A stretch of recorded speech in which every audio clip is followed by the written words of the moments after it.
Hello, all of you beautiful people around the world. My name is Ryan, aka Say It With Me, Blackbeard TCG. Hopefully, you guys are all having an amazing day. And if not, hopefully, I can make it a little bit better. Now, shout outs to all my viewers over in the United States of America.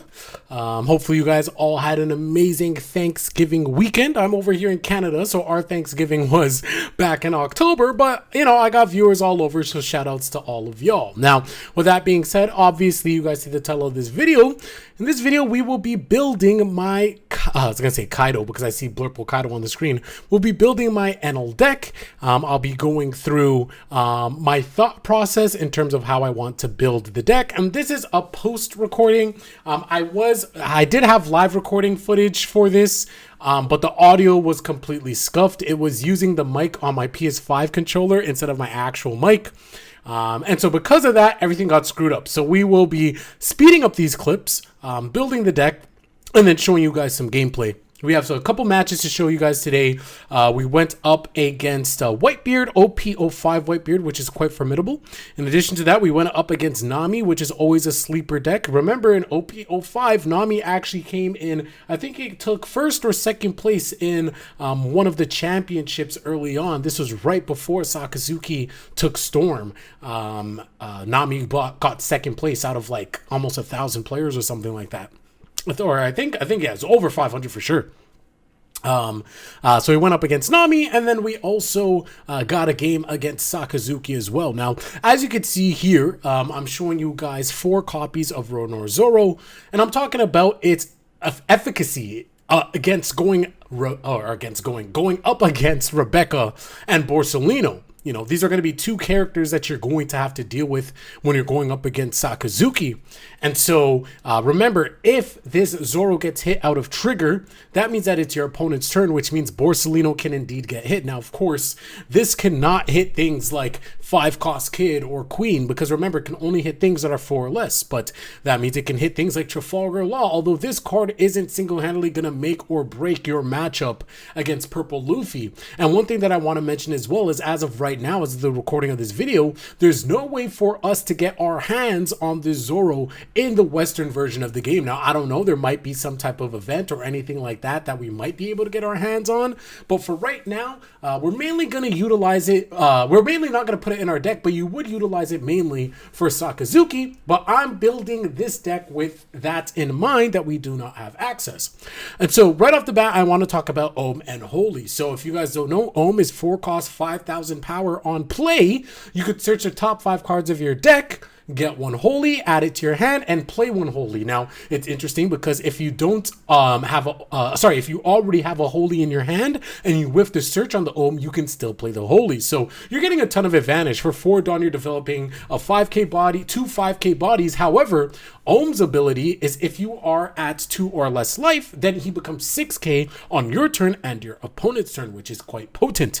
Now, it's a mixed bag. Some people like running it, some people don't. For me personally, I don't like running it in my build, just because if there's one thing that Sakazuki and Purple Luffy has taught me, and that is consistency. And if you have Ohm and no Holy, or if you have Holy and no Ohm, it feels absolutely terrible. When it hits and it slaps and it's really good. But when it doesn't, it kind of feels bad and you have to use them for a counter. Although a 4 cost 6k body with 1k counter isn't too shabby when you have to hard play Ohm in those situations. But at the end of the day, you can run that variant if you want. If you take a look at some of the top builds over in Asia, there's those that have one with Ohm Holy setup, and there's those that decided to rock more of a Big Mom engine, which is the engine that I prefer, that you guys are going to see me build in this video. Either or works. We've seen both versions win events, top events. So it just comes down to personal preference and playstyle. And for me, I've played a ton of Enel up until this point, and so I kind of settled in on the Big Mom version. Now, regardless if you are playing the Big Mom version or if you're playing the version that is going to be running Ohm and Holy, I think that, sorry, excuse me. I think that you're definitely going to be running copies of Gadatsu, no matter what. Gadatsu is an absolute beast of a card. It's going to be 5K, sorry, not 5K, 5 cost, 6,000 power. This is a very, very powerful card, and you are going to be playing 4 copies of it. It also has 1K counter, and on play, you can pop a card on your opponent's field equal to how much life they have. So when you're going up against Sakazuki, this is very nice to not attack them early because they have no way of really taking their own life. And so you can guarantee that you're able to hit a Kuzan or perhaps a Lucci, depending on the situation and things of that nature. It's really nice to get that. Then you can kind of start going for face when you can try to eliminate one of their threats, and then they're going to start using some resources to get rid of your Gadatsu. In terms of your big bodies, of course, you're going to be maxing out. You're going to be running max copies of your Charlotte Katakuri Secret Rare, as well as your 9 cost Yamato's SR. These are going to be cards that will allow you to control the board state via the ability of Katakuri, but also Yamato. And Yamato's also going to allow you to live a little bit longer, right? Remember, when you're at 1 or less life, Yamato will allow you to get 1 more life. And with Enel, that is very, very powerful. It's perfect synergy. In addition to that, we're also going to be running multiple copies of Enel the character card. Now, this Enel is very, very powerful, and I highly recommend that you run it just because it can single-handedly win you the Sakazuki matchup, because Sakazuki has to use multiple resources to get this off the board. And if he cannot, then it's extremely oppressive. Now, one of the cards that I love to run, which is why I decided to run the Big Mom engine, is 4 copies of 7 cost Mom. Trash Mom is what I like to call her. You're going to run 4 copies of it. It's very, very powerful. It does have a downside. You know, if you're going up against a deck like Whitebeard, or you're going up against a deck that will take the life, especially in the late game, this card kind of becomes dead weight. It basically becomes an 8K vanilla swinger, because if your opponent has no life, they're never going to grant you a life, right? So they'll just take the life, and if they have no life, there's no punishment, right? So it's quite pointless. However, depending in certain matchups, certain game states, if you stall the game out a little bit, if you don't really try to go too aggressive early on, you can develop the body while recovering a life, which is nice, or potentially set up a lethal play. So I personally like maxing out copies on that. And now it might be a little bit heavy looking at the Big Mom as well as the Enel. You could play around with the ratios, but I like 3 copies of Enel in my build. Obviously, you're going to max out on the Shirahoshi, 3 to 4 copies ideally. Going to allow you to reset, allow you to pitch those big moms when needed. But when it comes to 200 million, is that 200 million? I don't know. I can't do math. But let's just say it's 200 million Amaterasu or whatever, 200 million volts. This card's very strong. It's going to be your Hound Dog or whatever, Red Hound Blaze at home, basically. It's going to be a shittier version. A cost 4 or less will be able to be rested if you have, I believe, 1 or less life, or I believe it's 2 or less life. It's one of them. But you get plus 3,000 power, kind of like Hound Blaze. So that's really good. It'll set up lethal plays, and it'll be able to deal with annoying things like Borsellino, like Rebecca. In addition to that, you're maxing out copies of Thunderbolt. Thunderbolt is going to allow you to get rid of the queens of the world, of the 5 cost kids of the world. And now when it comes to the Thunderbird, it's up to you. I think it's quite interesting. You can use it if you want to play more of a stall game. If you want to use that in conjunction with Gadatsu, really focus on controlling the board and then get to the late game and overwhelm your opponents with the 7 cost Mom, with the 8 cost Katakuri. For me, I don't really like it too much. If I was to play those events in my mind, I'd be like, I'd rather just play some more copies of 200 million volts. And so I shy away from that.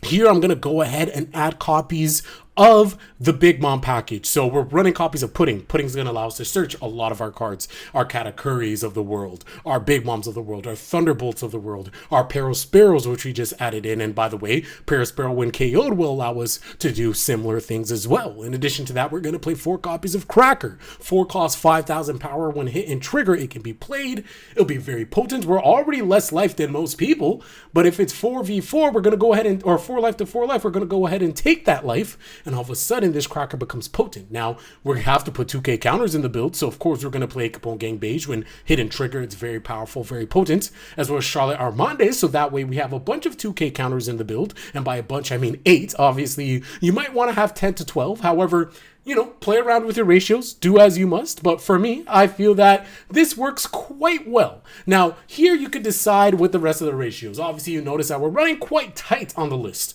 Some people want to play Sanji, so they have an extra swing deck they could bring out of Trigger. Some people want to play Brule, so they could just play it out of Trigger right away. But obviously, it's not a swinger. It comes down, it's not a swinger. Obviously, it comes down to you. If you were to shorten the list of anything, maybe you can cut some copies of Enel. You can cut some copies of 7-cost Mom. But for me, I think that this setup is ideal for my playstyle. And if I had to choose, I would go with the Charlotte Brulés. So with that being said, that is my deck list. Let's go ahead and hop into some gameplay now. Alrighty, so in this match, we are going up against Whitebeard. Now, keep it Wibe. I'm getting so excited I can't even speak. Keep in mind that Whitebeard is quite potent in OPO5 still. Yes, now, here's one thing though. In Japan and in Asia overall, they can run multiple copies of Rad Beam. They can run multiple copies of 9-cost Beard, which definitely makes this deck more potent. But we've seen a lot more people opting towards the Straw Hat version, as we see Sanji being played here. Going to be swinging 7k into me, and I decide to take the hit. My plan here is to kind of grind out the game. I know that I already have a 7-cost Mom. I already have a 9-cost Yamato and an 8-cost Katakuri. So I know my mid to late game should feel quite nice. But when you're going up against Whitebeard, the threat is always trying to go for lethal, right? Whether there's blockers on board, whether he plays his 9-cost Beard and pumps himself up to 8k and you have to deal with that on the backswing, or he just has a whole bunch of 2k counters in hand with a bunch of events that he has, and we don't have anything to rest on. This ain't OPO6, baby. We don't have Hody Jones yet. But with that being said, we see Atmos coming off, so we're like, okay, he's not playing the Straw Hat build, or so I'm thinking here, because he has Atmos. He actually takes the life with his Sanji here to swing 7k, and I'm just like, I feel like I can take this one, because even if he swings with his leader, I can pitch 2k counter here, and I should be fine, because again, I have ways to recover my life. So he's already down to 1 life. I'm feeling good because he is at 5, which means next turn he's at 7, which means he still has to go into lethal threat, right? Like, he won't be able to play his 9-cost Whitebeard, which I know that he got off of his Ezo here. So now I'm just trying to think about how I want to play to position myself to go for the lethal play. Now, the unfortunate thing here is maybe I should have maybe I should have pitched more cards for counter because of the Atmos being played, because then I could have played a Gadatsu and popped that. No, I wouldn't have been able to, because Gadatsu is not like 9-cost Yamato. So actually, completely ignore what I just said, because I was going to say I could pop the Atmos, but it doesn't really matter. Because regardless, if I played the Gadatsu here or not, the only other card I would be able to KO is the Sanji, but the Sanji I could easily just swing into. So I just go ahead, attach one Dawn just to guarantee that this dies. I mean, there's no way he was throwing counter to save that Sanji anyways, but just to kind of make my play more Dawn efficient, I just go ahead and do that. Play my Gadatsu, KO the Ezo, so there's 1 less potential attacker on the board. And now I'm just thinking, how does he want to play this? He has 7 Dawn. I'm not too worried of a 7-cost Ace here, because if he plays a 7-cost Ace, sure, it has Rush, but then he just has two 6k swings, which I could pitch with my 2k counters in hand. So here comes a 7k swing. I can pitch 1k and 2k out of hand to stay alive. 2 Dawn remaining, swing 6k, and I could go down to 1 life here, but I'm like, what's the point? I'll just go ahead and pitch a 2k. And that's that. Now, in hindsight, again, I'm also thinking, would it have mattered? Yeah, I think it was fine to do that. But now I have a little bit of a conundrum. And this is what I was talking about earlier. 7-cost Charlotte Linlin is kind of pointless when you think about it, right? Because now I'm definitely not getting the life back, and he would just take the life. So I'd essentially just be playing it for the body. So for me, it's like, there's not really any point in doing so. Now, I know he's going to 9 Dawn next turn, and he left 2 Dawn open, so I'm thinking Radical Beam. I'm thinking Guard Point. So it's like, okay, how do I want to do this? Do I just try to swing into the Atmos, maybe get at least one counter out of hand, try to slowly get to that point, and then play Charlotte Katakuri to develop a 8k body? I could play the Atmos, but then Atmos would go back to life, knowing that he wants to play the 9-cost Whitebeard that he got off his Ezo. He would be then staying at 1 life, which would make it harder for me to lethal. But then I could play my 7-cost Charlotte Linlin, because what that means is now he would have 1 life, and so he'd either have to give me 1 life, which would then save me 1 extra attack, or he would have to trash the Atmos. So those are the lines of play that I'm thinking right now, right? But the thing is, as I'm thinking, if I did indeed use the Charlotte Katakuri and put 1 card back into life, would that in fact stop me from going for lethal, right? Would that be the one, would that 1 extra attack be something that would stop me going from lethal? So I just decided to swing. I get a 1k counter out of hand. That's what I was expecting. And then I swing back to other Atmos. That's 1 less attack. He's at 9 Dawn. I know he wants to play the 9-cost Beard, because why not? That's going to pump up his Whitebeard over to 8k. That 8k will then allow him to swing into my Godatsu, which is just a very obvious play. 8k to 6k. Godatsu will die.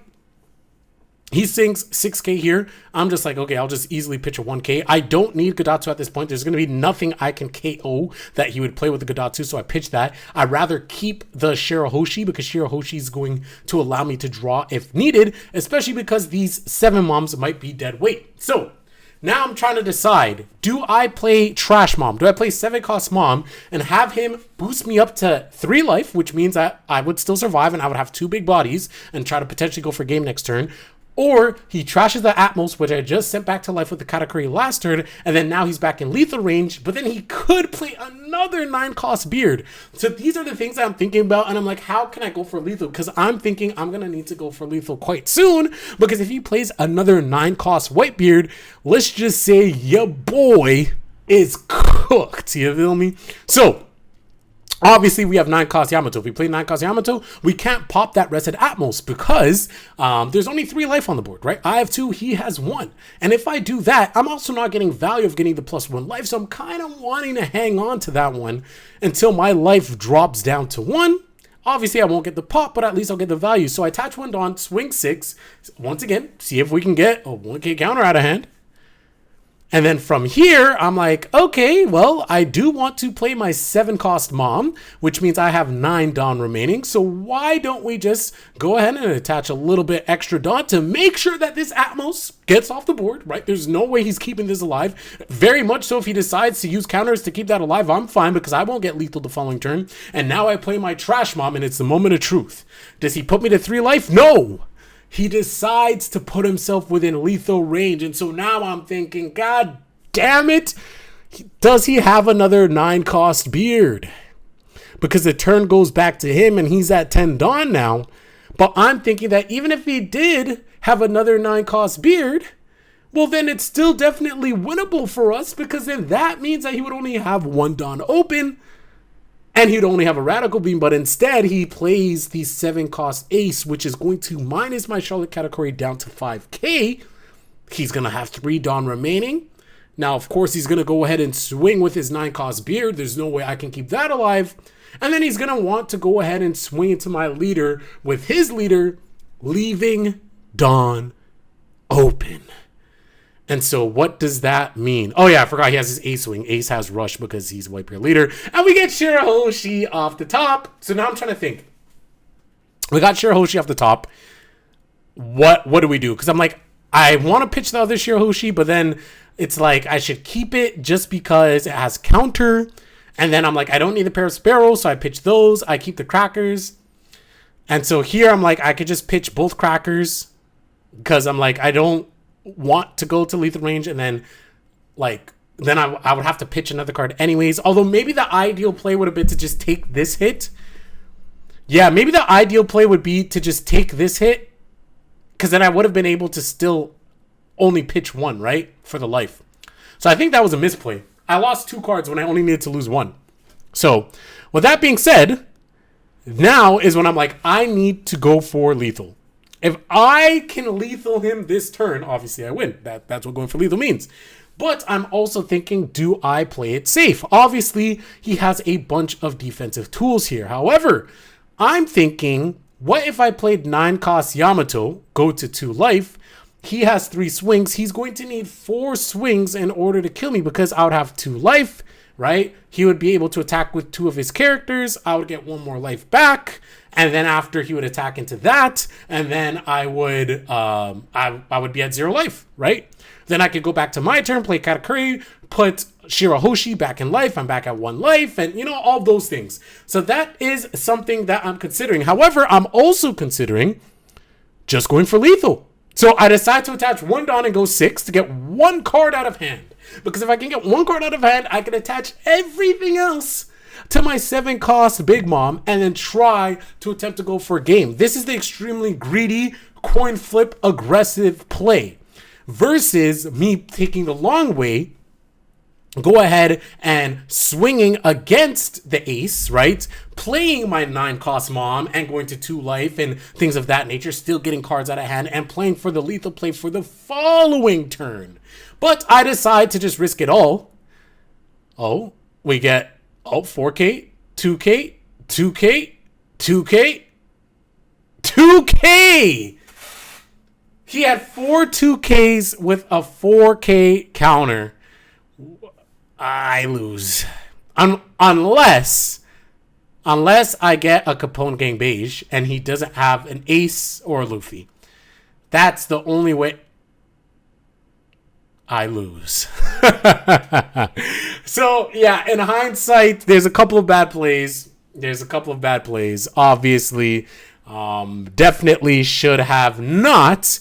or should have used the leader ability. I should have used the leader ability instead of pitching the 2 crackers, because then I would have only lost 1 card. But then now, maybe I shouldn't have been so aggressive. But with that being said, we take the loss.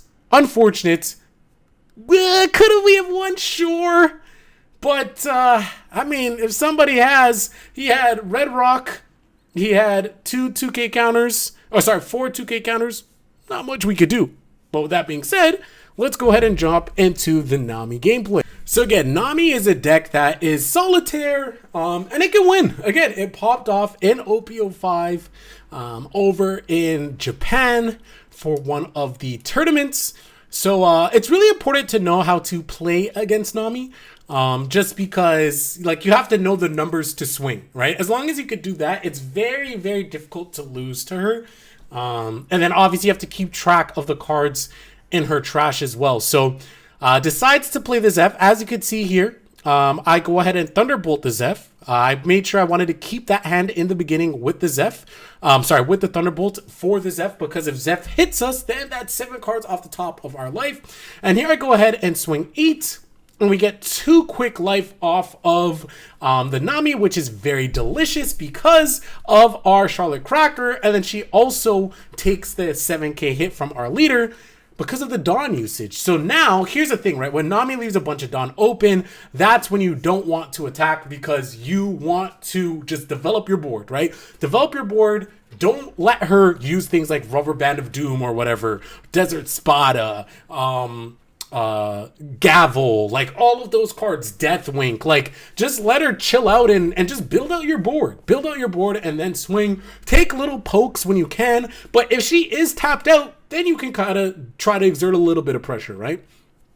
So with 1 Dawn here, I'm thinking Desert Spada, don't really want to deal with it. Kind of want to just build out my board here and just continue to have a threat, because you have to remember, I also have Thunderbolt as well in life. So if we get to a certain point in the game, I can always just Thunderbolt, go down to 1 life, and then from there, I'll have less life than the Nami. I'll be able to load up a bunch of Dawn onto the Cracker, swing it to Nami, and instantly put her at 0, and thus being in lethal threshold. So here I decide to go ahead and play 7 cost Mom just to develop a big beater on the board. And of course, Nami's always going to give me the life. There's no way Nami would trash a life. If Nami ever trashes a life, then they don't know how to play Nami. So here is Mr. One Das Bones. Mr. One Das Bones is going to allow them to get Gavel, and Gavel is very annoying because Gavel is 4K power. Yes, that's why you have to try to swing 9K or above, ideally 10K. So not only do they have to play Gavel, but they might have to ditch a counter out of hand as well, or potentially use an additional event, which means they have to use more Dawn to stop your onslaught. So ideally, you never, once you get to this point in the game where you see that they're leaving a bunch of Dawn open, you don't want to swing anything less than 9. If you're swinging less than 9, then you're doing yourself a crime, okay? I don't even think that made any sense, but it rhymes. So here, I attach two more Dawn, and I'm going to swing 10 for the exact reason as I just mentioned. And there it is, Gavel to 9K. And then a 2K counter. Discards the Kaya.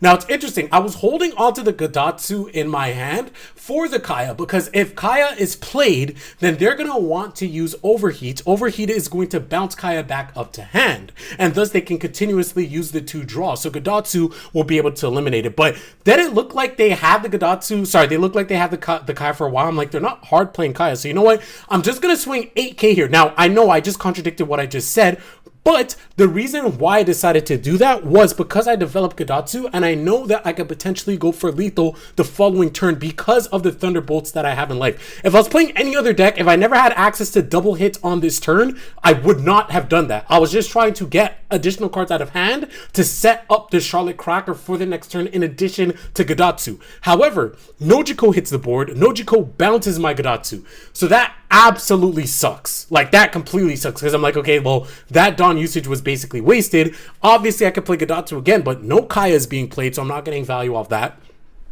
So now again, I'm trying to think, how do I want to do this? Because again, I could Thunderbolt, but now I have to double Thunderbolt, right? I'm going to have to double Thunderbolt, which is fine, put myself to 1 life. But if I double Thunderbolt now that I have 1 less attacker, will that be enough to go for lethal? Because I'll only have 6 active Dawn, because I have to use 4 Dawn for the Thunderbolts, right? So this is what I'm thinking.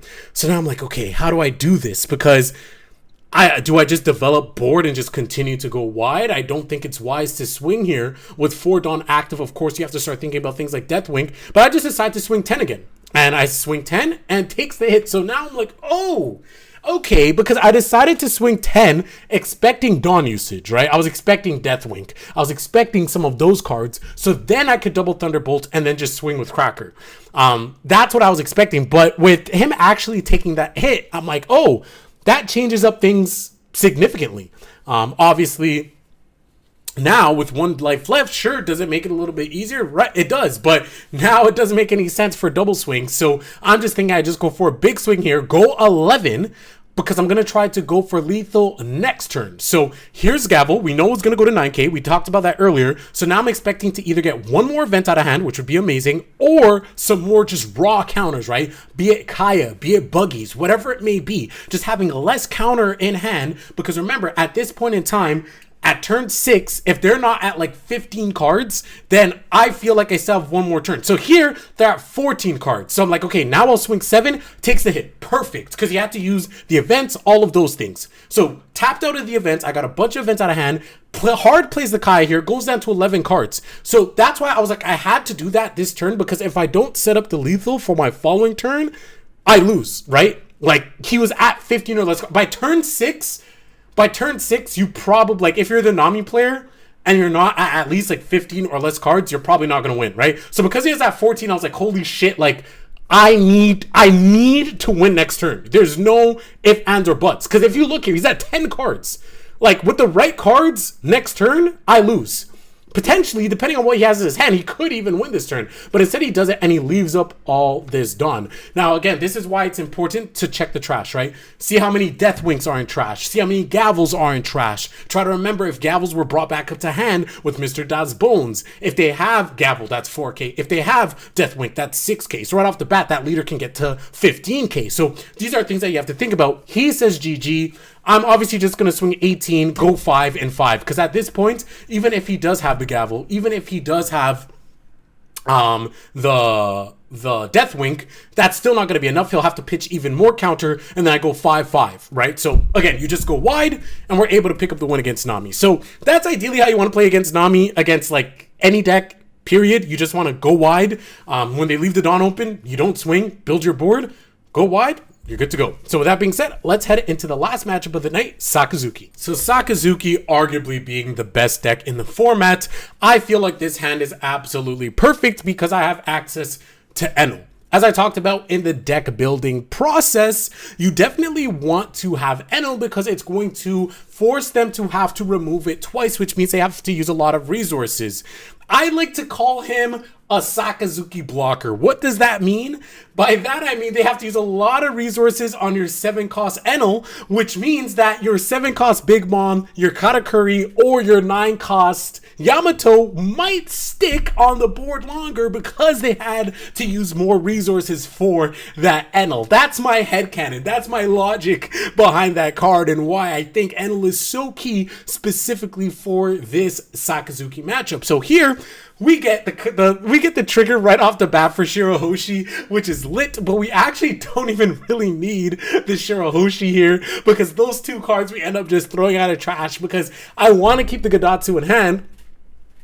And then I played the Gadatsu because I was actually thinking, I was like, okay, if I Gadatsu, what 4-cost could he play? I was like, okay, there's Kuzan, there's Borsalino, and there's Lucci. He's not going to Lucci, so I was like, okay, Kuzan and Borsalino. But I was like, okay, he played the Borsalino, so odds are he doesn't have the Kuzan. Like, that's just what I'm thinking in my mind, right? Because I'm like, okay, like, he would develop the blocker this early, like, would it make sense? Like, sure, it could, but then I guess maybe because he knew I had the Gadatsu, it made more sense to play that. So I don't know, I was just trying to think in my mind at the time. I'm just being honest, this is what I'm thinking.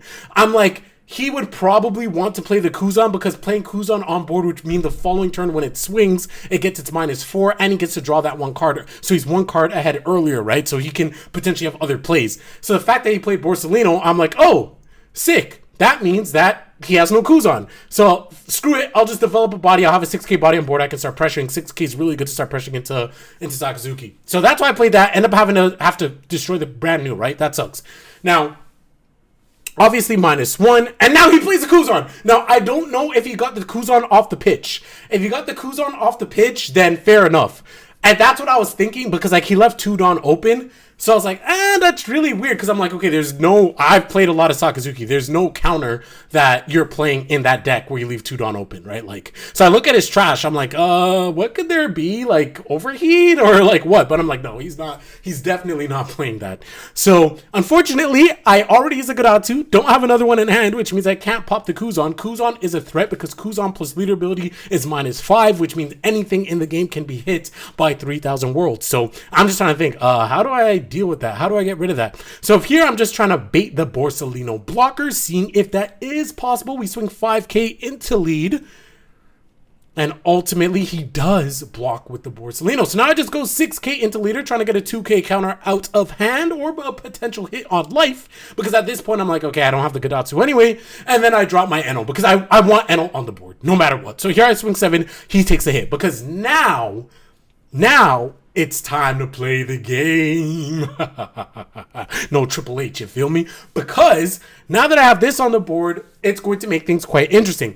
Does he have the Rob Lucci? Does he have the Houndblaze? And if he does, fair enough. But it's going to take 2. It takes 2 to tango, you feel me? It's going to take 2 to get rid of this Enel, and that will set up my 7-cost Mom. That will set up, oh, look at my hand. I got 2 9-cost Yamatos. So if he uses a lot of resources on this, then odds are those Yamatos are going to stick. You feel me? So he goes ahead and swings 6 into my Gadatsu. I go ahead and counter. I probably shouldn't have in the grand scheme of things because I was like, he already lowered the cost. I could have kept the counter in hand. I knew Roberto Lucioni was going to hit the board. So, you know, if I had a little bit more common sense, I wouldn't have pitched the counter because it was getting popped regardless, because now he Houndblazes, and he had to use Lucci, he had to use Houndblaze to get rid of my Enel.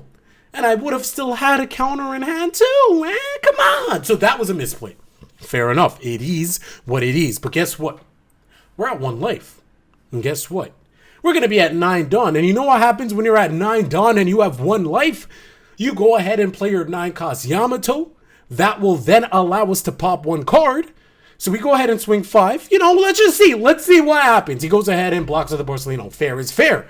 But now we're able to pop that Roberto Lucioni because of the Dawn. Sorry, not the Dawn. The life that is on the board. And we're able to develop a 9K body. But look, we get Great Eruption -2. we get swung into by Kuzan -4. Now all of a sudden we're 3 cost.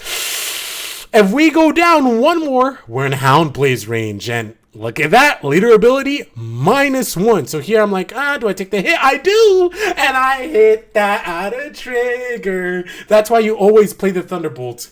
You always play the Thunderbolt, and he's just like, oh my god, look how pissed he is. And I'm just like, oh, because even I was surprised, because that kind of throws off his play, because now he has no blocker. He goes for the brand new. So I'm pretty excited, and he gets the 7 cost Kuzan top deck off the brand new to get rid of my 9 cost. How annoying is that? But look at my hand. I still have 2 Yamatos, but look at my hand. I still have 2 7 cost Big Mom. So I'm like, I'm good right now. But for right now, the threat is going to be the Borsalino. So I go ahead, swing 6. Does he have the 2K counter? He does not. So I'm like, okay, we'll take a look at this. Let's get one more life and let's pop the brand new. So now he used a bunch of resources to get rid of my Gadatsu. He used resources to get rid of my Enel. He used resources to get rid of my Yamato. And now he's using resources again. Come on, Houndblaze, Ice Age, Great Eruption. Oh my god. Another Yamato goes to the dust. I have to take the hits, but we get another Gachapon. Shirahoshi. And here I'm like, okay, what do I throw? I'm like, I can't throw the Thunderbolt. I need the Thunderbolt just in case of Rebecca. I can't throw the Thunderbolt. So I keep it in my hand. That's -2 cost, -1 cost. I'm like, what is he going to do? Like, sure, there's Robert Lucci, but you're not going to play Robert Lucci to kill 2 Shirahoshi, right? Like, let's just call a spade a spade. So I take this hit. We recover 1 life. And guess what? He plays Hina. But look what I draw! We get 1 more 9 cost Yamato. Do you know what that means, fellas? Do you know what that means? That means not only do we get to pop Hina, but we get to go back to 2 life! So we go ahead and do that. We're back to 2 life, and he just puts ... And little does he know, we have another one in hand. So here comes Hina, -4. So I'm just like, okay, here we go. We're at 5 costs now. 3,000 worlds. 8K to life. I go ahead and pitch 2K. We're at 9K. We stay alive. Borsalino's going to hit into us and go back to 1 life. And you know what's going to happen? You know what happens when, oh, he didn't swing. Oh, yeah, that's right. He actually didn't swing. And so here I was like, do I play the 9 cost body? I'm just like, it's like, yeah, I just saw him. I'm like, yeah, I got 1 more, by the way. So here I'm like, do I play this or do I play the Karakuri? But the reason why I decided to play this was because I wanted him to have 1 less attacker. And I knew I wasn't going to get lethal next turn because there's no rush now that I did this. So I go ahead and swing. Swinging 6K into Sakazuki is always good. And now I could always Katakuri to put my Shirahoshi back into life. He swings into that. I get another proc, right? And that could also potentially, if I do drop down to 0 life this turn, if by some means I did, right? Then by using that Katakuri onto my Shirahoshi, that then gives me 1 life, which essentially gives me 2 life, right? So look what happens once again.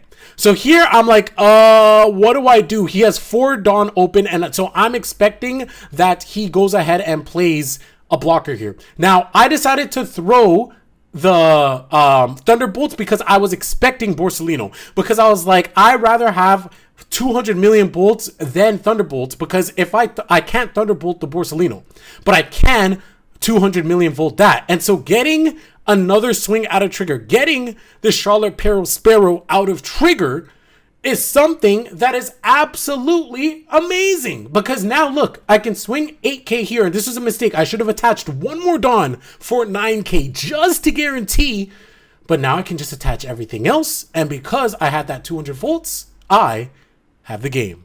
And so there we go. We beat the Sakazuki. It's fun, man. Enel is fun. Enel is very fun. Unfortunately, there were no purple players on the sim at the time of this recording. I tried to find one. This deck hard loses to Magellan. I'll just call a spade a spade.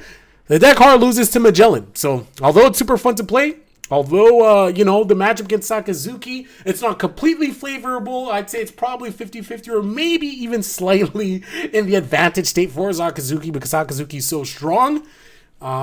Obviously, it's luck, right? You got to have the Thunderbolts. You got to have your bodies out of trigger. It's all about Gachapon. But, again, with purple Luffy's running around, which I expect a lot will be, Enel might not be the strongest. However, it's still a deck that I'm planning on playing. It's a toss-up. It's between purple Luffy or Enel. We'll see which one I play. But this was my Enel build. These were some Enel matches. I hope you guys enjoyed it. I'm going to have some guide videos coming up for you guys. I'm going to have a complete Enel guide. Again, I'll have some of this gameplay as well. I'll have a complete Luffy guide in addition to that. And with that being said, I'll catch you guys later. Peace.